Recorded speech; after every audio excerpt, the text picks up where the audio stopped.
শীতের মৌসুমে চলছে পিকনিক ভ্রমণ সারা ত্রিপুরা জুড়ে বিভিন্ন স্থানে। ঠিক তেমনি একটি রয়েছে ত্রিপুরায় প্রাকৃতিক সৌন্দর্য, ঐতিহাসিক জায়গা তীর্থমুখ ও নারিকেল কুঞ্জ। সেই স্থানে বহু দেশ বিদেশ থেকে দেখতে আসেন। নারিকেল কুঞ্জ যেতে মন্দিরঘাট এবং গন্ডাছড়া থেকে জলে নৌকায় করে বহু ভ্রমণ পিকনিককারীরা যায়। কিন্তু পিকনিক ও ভ্রমণকারীদের নেই কোনো সুরক্ষা, কারণ 2025-এর কাছাকাছি 29 ডিসেম্বর একবার নৌকা উল্টে যায়। আবার 11 জানুয়ারি 2025 তারিখে আরও একটি নৌকা উল্টে যায় বলে সোশ্যাল মিডিয়া ভাইরাল। কেন এমন হচ্ছে? তাহলে কি নৌকার মাঝিরা নিজে ইচ্ছাকৃত করছে, নাকি কোনো ট্যুরিজম দপ্তরের গাফিলতির কারণে?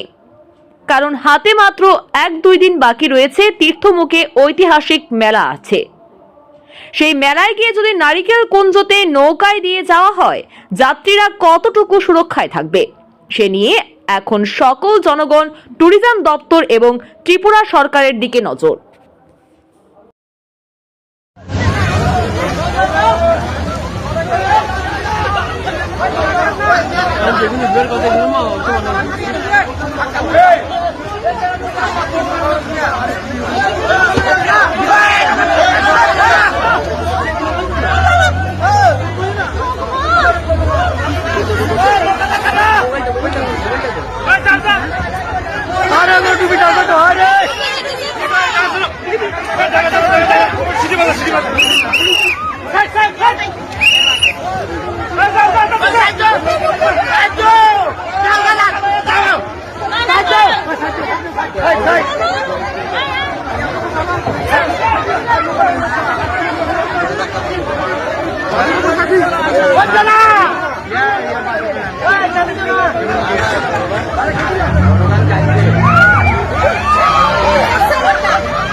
আমি একদম মনে মনে ভাবছিলাম যে আমি কোথায় তারা উপরে ফিরে বসে নিচে কেউই নাই, তারা নিচে বইতাম সব বইয়ের উপরে।